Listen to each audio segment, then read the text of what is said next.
Bienvenue à cette conférence Addiction et travail, de l'intention à la réalisation. Je suis ravie de vous accompagner pour cet après-midi d'échange et de partage autour du dispositif ESPER lancé par la Mildeka il y a maintenant 2 ans. 70 employeurs publics et privés déjà engagés, signataires. Ce sera donc l'occasion de faire un bilan d'étape. C'est un défi pour nos sociétés, cette question des conduites addictives, tant en matière de santé publique qu'en matière de sécurité, de tranquillité publique également. Les conséquences, on les connaît tous, c'est 75 000 morts chaque année du tabac, c'est 41 000 morts chaque année en ce qui concerne la consommation d'alcool. Consommation d'alcool qui est par ailleurs responsable de 30 à 40% des crimes et délits sur notre territoire. C'est là où on arrive très vite sur les questions aussi de bien vivre ensemble et les questions de sécurité et de tranquillité publique. Ce sont aussi des coûts sociaux qui dépassent l'entendement. Ils ont été réévalués récemment sur la base des données de 2019. Je voudrais vous citer 150 milliards, je dis bien milliards d'euros liés à la consommation de tabac sur cette année-là en France et plus de 100 milliards d'euros s'agissant de la consommation d'alcool. Donc on voit bien que le chantier est considérable déjà sur ces produits licites. Sur les produits illicites, c'est la même chose, 850 000 consommateurs quotidiens de cannabis, un produit dont on connaît les conséquences sur les trajectoires notamment éducatives des plus jeunes, sur l'insertion sociale et sur les trajectoires également professionnels. Ça a été montré notamment dans le cadre de la cohorte Constance, donc c'est très important. Et enfin, je citerai, pour parfaire, si j'ose dire, ce panorama partiel, la vague de la cocaïne qui est aujourd'hui en train de frapper notre pays, à l'instar des autres pays d'Europe. Et c'est pareil, s'agissant du milieu professionnel, et c'est, je crois, pour ça que vous êtes là aujourd'hui, on n'arrivera pas à avoir des performances au sein des entreprises, on n'arrivera pas à avoir une notoriété, on n'arrivera pas à avoir une efficacité, et surtout à préserver le bien-être des salariés si on ne travaille pas en même temps cette question des conduites addictives. C'est ce qui nous a conduit avec nos partenaires, que je salue, qui sont plus de 70 également, à travailler cette question au travers de la mise en place d'un dispositif qu'on a appelé ESPER. Les entreprises et les services publics s'engagent résolument. Entreprise parce qu'on voulait toucher le secteur privé et secteur public parce qu'on voulait aussi embarquer avec nous les administrations. Et je suis très heureux qu'on ait un peu l'ensemble de ce panel qui soit aujourd'hui signataire de cette charte qui depuis 2 ans donc réunit 75 organisations qui nous aident donc dans la mise en place de plans et d'actions au sein de ces organisations pour prévenir les conduites addictives dans une démarche qui se veut très préventive au sens prévention primaire, très collective et en même temps vraiment partagée au sein des organisations, par le management, par les organisations professionnelles, par les salariés ou les agents publics. D'abord, quand on parle d'addiction, il faut se rappeler que l'addiction, c'est une question de plaisir. C'est évidemment une question de science, on est à la Cité des Sciences, lieu très scientifique, mais quelqu'un qui est addict, c'est quelqu'un qui a trouvé une manière détournée, rapide, facile d'accéder au plaisir. Et quand on fait le métier que je fais d'addictologue, on est quelqu'un qui va dire à quelqu'un qui trouve du plaisir avec de l'alcool, avec du tabac, avec du cannabis, avec un comportement, moi je vous propose d'arrêter.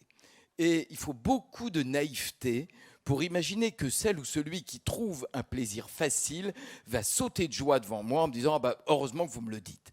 Donc tout notre sujet en addictologie et en entreprise, c'est de faire la preuve qu'on a autant de plaisir, voire plus de plaisir, sans addiction qu'avec. Alors que le plaisir addictif, c'est extrêmement simple. On utilise une molécule, on utilise un comportement dont on est dépendant et on l'obtient tout de suite. Donc il va falloir donner à celles et ceux qui nous consultent une idée de comment trouver autant, voire encore plus de plaisir. Mais au fond, ce qui rend dépendant, c'est beaucoup une habitude. Et en milieu professionnel, on peut prendre l'habitude très sympa d'avoir un after-work le jeudi, de finir la semaine autour d'un verre d'alcool. Et cette habitude-là peut faire plonger dans une dépendance. Et votre travail en entreprise, c'est pas de savoir ce qu'on fait face à un gars qui est ivre-mort et qui conduit un train, mais c'est de savoir comment on met en place une communication, un savoir-vivre, un savoir-être qui permet que cela n'arrive. Merci de votre attention. Présente Didier Faucon, responsable santé sécurité d'EDF, Alexis Dousseau, responsable SQVT national de Lidl, Karina Rodriguez, vous êtes coordinatrice de la mission FIDES, vous nous expliquerez ce qu'est la mission FIDES à PHP, et François Luciani, vous êtes directeur délégué Pays de la Loire chez Enedis. Oui, volontiers, bonjour à tous. En effet, nous, on a dans l'entreprise une grande entreprise et qui est à l'image de la société. On a une histoire ancrée sur la prévention, sécurité et santé également. Donc on a un engagement de longue date autour d'un travail sur ce qu'on appelle la culture juste, développer la culture de transparence, d'ouverture, de partage d'expériences. Qu'est-ce qui fait que cet événement s'est produit et comment on le partage ensemble pour progresser collectivement. Donc on a souhaité s'inscrire, la charte ESPER finalement, elle prolonge cet engagement-là sur la prévention des pratiques addictives en particulier, qui pour nous n'est pas un sujet, c'est un sujet en soi, mais c'est pas un sujet isolé. On l'intègre dans la prévention de manière générale et dans le traitement de ce qu'on appelle les risques psychosociaux. Et donc la charte ESPER, c'était l'occasion pour nous de quelque part prolonger cet engagement, le rendre visible et l'ancrer dans la durée, de manière à en témoigner au plus grand nombre, et comme le disait le professeur Lejoyeux, faire en sorte que cette parole, elle soit visible, elle soit partagée et qu'on puisse travailler au sein de l'entreprise avec, en multidisciplinarité, avec les partenaires sociaux, avec les médecins du travail, les assistantes sociales, voilà, et qu'on puisse tous collectivement travailler dans la durée sur ce sujet. Le groupe EDF, c'est une entreprise bien connue et qui a une histoire très longue avec la médecine du travail. Alors bien sûr, le sujet de la prévention des addictions, il est installé depuis longtemps.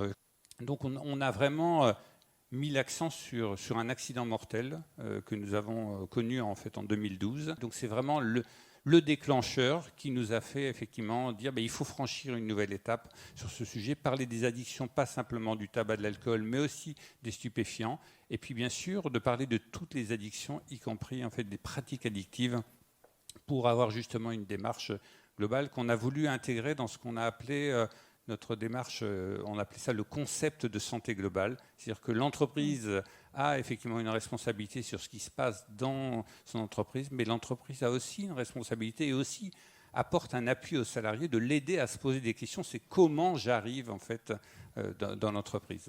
Et puis le dernier point de notre politique, c'est qu'en fait notre politique, alors bien sûr cela n'envoie pas, comme l'a évoqué le professeur Lejoyeux, uniquement sur la partie en fait, responsabilité individuelle, c'est sur l'approche en fait, du collectif. On a dans notre politique un axe qui est très important, qui s'appelle la vigilance partagée.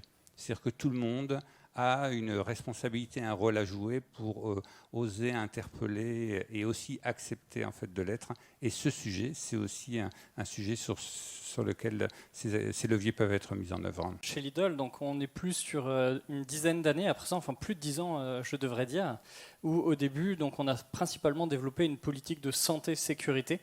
Et donc principalement la prévention des accidents du travail. C'est arrivé donc par ce prisme-là. Mais d'année en année, nous avons développé une vraie politique pour aller sur la partie qualité de vie au travail et prévention des risques psychosociaux. Et les addictions en font partie. Et pour revenir sur une question que vous aviez tout à l'heure, effectivement, la charte ESPER est arrivée au bon moment parce que travaillant sur la prévention des risques psychosociaux, on a vu effectivement que c'était une corde qu'il fallait encore activer de notre côté et c'est tombé finalement au très bon moment. Nous venions de développer une communication, une sensibilisation qu'on avait fait à l'échelle de la France, donc sur l'ensemble de nos supermarchés. Donc nous avons plus de 1600 supermarchés, plus de 25 plateformes logistiques et 2 sièges, donc un situé à Rungis, un à Strasbourg. Et donc en effet, c'est important de pouvoir commencer à parler de ces sujets et d'agir en amont, tout simplement. Karina Rodriguez, peut-être présentez-nous d'un mot la mission FIDES. Oui, alors donc la mission FIDES, c'est une mission de prévention des addictions pour le personnel médical et paramédical, donc dans les hôpitaux de Paris. La PHP est engagée depuis de nombreuses années, puisque la mission FIDES a été créée en 2006. Donc là, effectivement, le fait de signer cette charte, d'adhérer donc à la charte ESPER, nous a permis de communiquer de façon différente, puisqu'on a eu beaucoup de réorganisation quand même dans les hôpitaux ces dernières années, avec beaucoup de changements, notamment de direction. Et le fait de signer cette charte nous a permis de communiquer de façon différente. Donc aujourd'hui, nous allons davantage vers les directions, vers les hôpitaux, et on est moins effectivement dans l'attente, puisqu'avant, auparavant, de la demande. Exactement. Donc, comme le disait professeur Lejoyeux, effectivement, aujourd'hui, nous allons vers, et c'est vrai que cette charte nous permet quand même d'apporter une communication différente.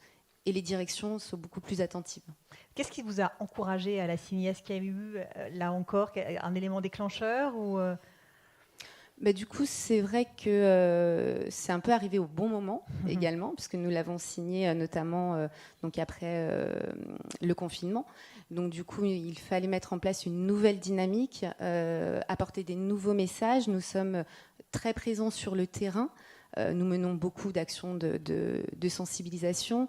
Nous développons beaucoup de formations. On est très investi dans tout ce qui est formation du personnel, des cadres, notamment pour tout ce qui va être comment percevoir une personne en difficulté, comment aborder les choses, surtout comment orienter la personne derrière. Donc voilà, on essaye de plus en plus proche du terrain, des cadres, des services, des agents. Enfin, voilà. Donc c'est arrivé au bon moment. Oui, moi je crois fondamentalement que ce sujet-là reste tabou au sein des organisations professionnelles. Peut-être d'ailleurs respire encore au sein des administrations, je crois. Mais je voudrais rebondir sur le mot de monsieur. Enfin, je crois que c'est une des premières leçons qu'on peut retenir, c'est ESPER, c'est pas fait pour les experts. Et vous avez bien raison. L'objet, et c'est pour ça qu'on a placé l'idée de confier la charte ESPER au management, aux managers, évidemment en partenariat avec la médecine du travail, la médecine de prévention, les organisations professionnelles. Mais c'est vraiment de dire, vous êtes responsable du bien-être de vos salariés et en même temps de la performance de votre organisation. Et si vous voulez bien faire sur ces deux champs, si vous voulez réduire les risques psychosociaux, si vous voulez être bien ensemble et construire un projet collectif, encore une fois, positif, c'est vous qui avez ça dans vos mains. Et je suis le docteur Sarah Koska, je suis psychiatre addictologue. Je coordonne la mission FIDES avec Karina à la PHP. Nous, ce qu'on communique beaucoup avec, au sein du travail, en tout cas à l'hôpital, c'est que l'addiction, c'est aussi perçu comme une conduite privée, en fait. Ça fait du domaine du privé, que ça ne concerne pas le travail. Et c'est un tabou parce que souvent, ça se voit et les collègues disent « oui, mais bon, en ce moment, il vient un truc difficile, je n'ai pas à me mêler, ça ne me regarde pas. » Ou voilà, je vais rien dire. Et donc du coup, ça conforte un peu l'individu dans, je consomme et vous disiez tout à l'heure, ça ne se voit pas. Souvent le patient pense que ça ne se voit pas, mais ça se voit beaucoup. On n'est peut-être pas obligé de parler d'addiction parce qu'on n'est pas expert, on est juste collègue, voilà. Mais en tout cas, quand un collègue va pas bien, on peut s'autoriser à dire, aujourd'hui, j'ai l'impression que tu vas pas bien. Parler d'oser interpeller et accepter de l'être, c'est comment on franchit cette limite où on nous oppose souvent la vie privée d'un côté et la vie professionnelle en fait de l'autre. Et donc en effet dire à un collègue tu n'as pas l'air d'aller bien, c'est lui renvoyer en fait de la bienveillance et de l'attention. C'est vraiment le message qu'on veut porter. On travaille beaucoup sur les représentations qu'on peut tous avoir, que tout le monde peut avoir, et surtout comment aborder les choses. Et parce que très souvent, on a des cadres qui nous contactent, qui ne savent pas comment aborder les choses, qui ont peur que derrière la personne ait des problèmes, notamment par rapport à son emploi. Donc nous on les rassure, on les accompagne, on travaille énormément avec les directions justement pour aussi libérer la parole et expliquer que non, que ce n'est pas de la délation et que bien au contraire, et que derrière on essaye vraiment de cadrer les choses et on parle aussi beaucoup de la législation, mine de rien, expliquer aussi au cadre qu'il est légitime d'intervenir puisqu'il est également au travail et que derrière c'est la prise en charge également des patients.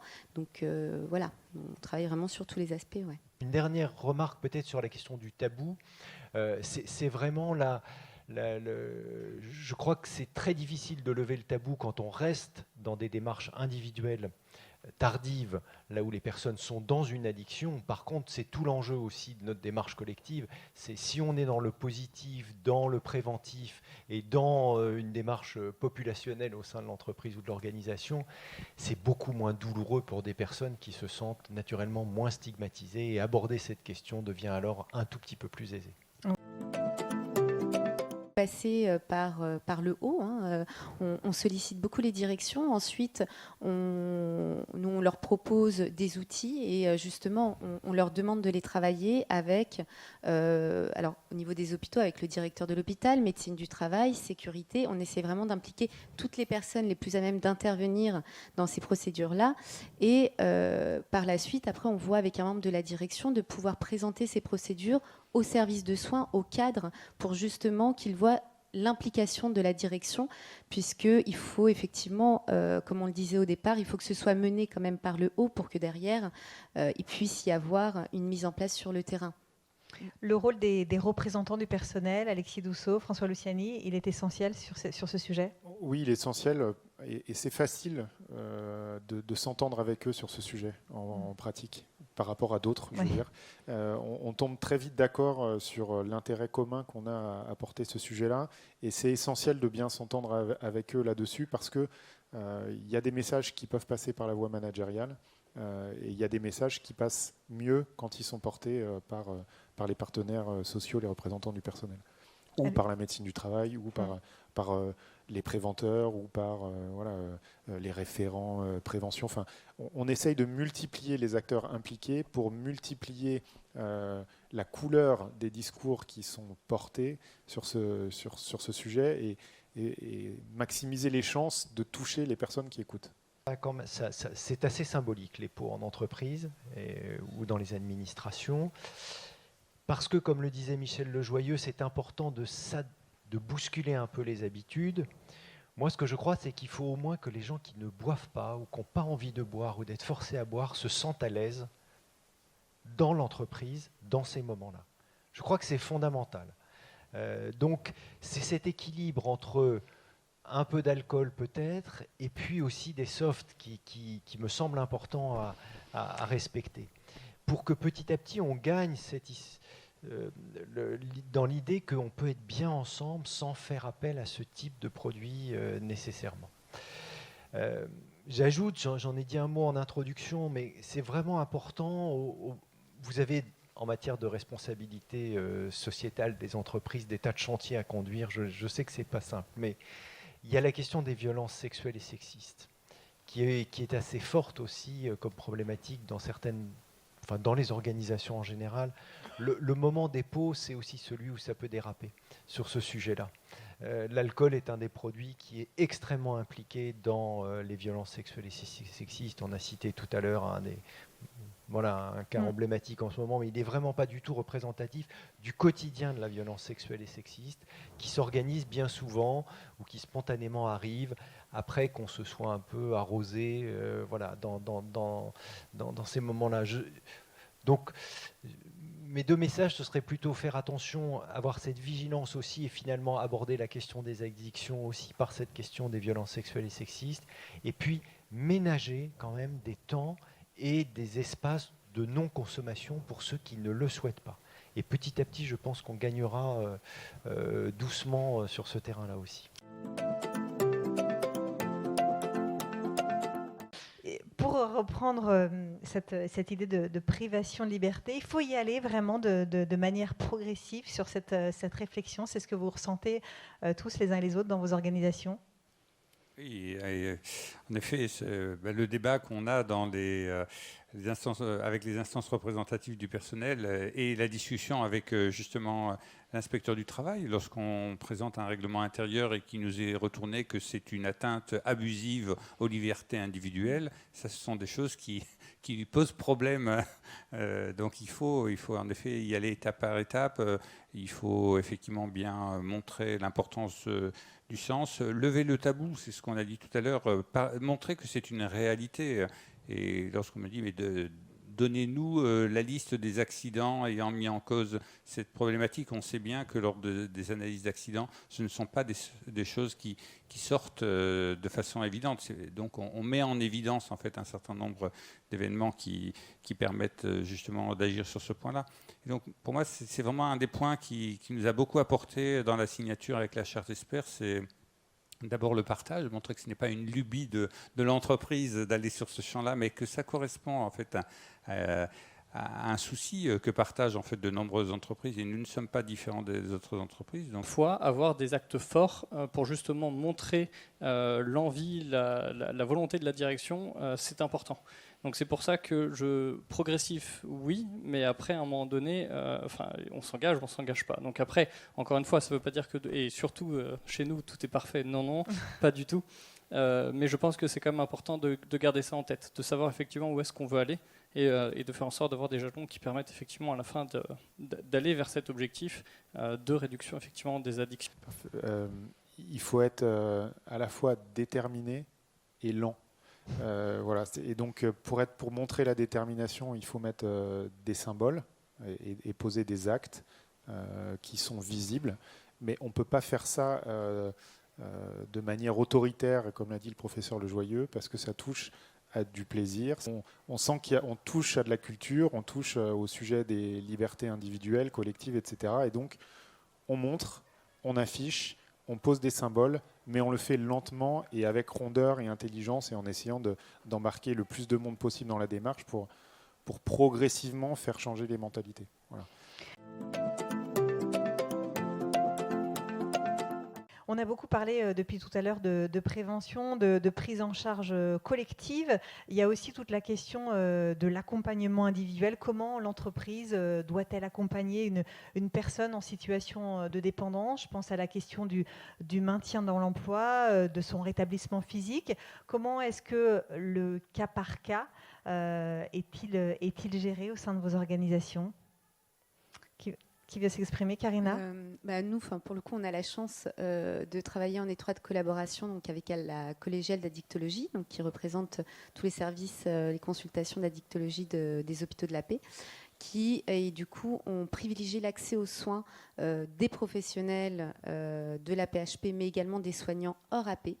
Donc, on met en place une espèce d'accès privilégié pour que la prise en charge soit facilitée et que les délais d'attente, surtout, soient beaucoup moins longs. Dans ce fameux concept de santé globale que j'évoquais, il y avait être en bonne santé au travail et avant d'arriver au travail, mais c'est aussi pouvoir rester au travail. C'est vraiment un point clé de cette démarche de santé globale. Donc on le fait sur ce type de situation, mais aussi avec l'ensemble de ces acteurs, un peu avec des cercles pour définir dans quelles conditions on peut maintenir au travail un salarié atteint d'une telle pathologie, mais aussi en fait, on traite de la même façon pour les autres pathologies. Concrètement, qu'est-ce qu'on met en place, qu'est-ce qu'on fait, qu'est-ce qu'on dit? Voilà, c'est vrai que chacun attend quand même des actions concrètes, puisque c'est tellement compliqué de pouvoir aborder les choses que vraiment ils attendent des actions concrètes. Et effectivement, on collabore beaucoup avec les patients experts. On fait énormément d'actions de sensibilisation avec les patients experts qui apportent une richesse énorme aux échanges que l'on a également avec les professionnels. Oui, tout à fait. De notre côté, ce que je préfère, c'est surtout les retours d'expérience donc des autres entreprises qui nous permettent de développer nos propres programmes. Ça, pour moi, c'est vraiment la force de ce programme-là. Ça nous a permis... Alors, on fait des choses. J'ai le sentiment qu'on fait beaucoup de choses chez Enedis, mais beaucoup d'humilité sur ce qui marche et sur ce qui ne marche pas, sur les freins, les difficultés. La charte expert, c'est quelque chose qui est plus grand que nous, qui nous permet de partager avec d'autres entreprises sur des pratiques qui sont différentes, qui sont innovantes. Et donc, on a plein de choses à apprendre et on en apprend à chaque fois. C'est important aussi un peu de faire des pauses, de se dire par rapport à tout ce que l'on a engagé, est-ce qu'il y a d'autres axes sur lesquels il faut travailler? Donc c'est aussi une façon de se ressourcer. Les prochaines actions à venir, déjà ça va être des actions de mes collègues. Je retiens toujours le guide du manager et du salarié. Et également, comme je le disais, donc nous, on veut aller à fond sur nos interlocuteurs de proximité, de terrain. Et l'année prochaine, ce sera une grosse année pour nos capitaines SQVT, avec notamment une sensibilisation et derrière la mise en place d'un plan d'action sur les risques psychosociaux. Donc action qu'on fait chaque année dans le cadre de la mise à jour du document unique d'évaluation des risques. Ouais, je l'ai évoqué, la mesure qui est la plus emblématique pour nous, et elle part de la région Pays de la Loire, c'est de faire une expérimentation autour des éthylotests anti-démarrage sur nos véhicules à centre de gravité élevé, sur nos engins. Vous en avez vu beaucoup à la télévision ces derniers jours, ces dernières semaines. Voilà, donc on a eu par le passé une accidentologie liée à l'alcool sur ce type de véhicule. Vu la taille de ces véhicules-là, c'est toujours des choses qui sont graves et qui présentent des risques importants pour la personne qui conduit ou pour les tiers. Donc on est en train de tester, de déployer ce dispositif-là et de regarder comment les salariés se l'approprient, comment ça banalise aussi le discours autour de l'alcool, de la prévention des risques liés à l'alcool au volant. Et donc l'ambition, l'étape d'après, c'est de le généraliser, et pour notre direction régionale, et de faire des émules au sein des autres directions régionales d'Enedis. La suite, ce sera de continuer à inciter les directions à mettre en place les procédures qu'on leur propose, à former un maximum de professionnels, puisque voilà, cette difficulté en tant que professionnel des soins, c'est de pouvoir se prendre en charge et prendre en charge ses collègues, ce qui reste quand même assez complexe. L'objectif que nous avons fixé à nos entités est d'actualiser, pour celles qui ne l'avaient pas encore fait, leur règlement intérieur pour intégrer la réalisation des tests et des contrôles de consommation d'alcool ou de stupéfiants. Alors, pourquoi je cite ça? Parce qu'en fait, c'est quelque chose qui conduit à imposer le débat et à l'organiser. Et c'est ça qui nous plaît justement dans la démarche ESPER, c'est la dimension résolue. Et nous souhaitons effectivement avancer de façon déterminée sur ce sujet. On le voit bien dans le champ des addictions d'une manière générale, il n'y a aucune recette miracle. C'est la juxtaposition d'initiatives publiques, privées au sein de l'entreprise, au sein de la sphère familiale, qui va petit à petit faire qu'on sera sur la meilleure pente et qu'on va gagner en termes de niveau de consommation. Parce que vous avez montré aussi que c'était quand même difficile.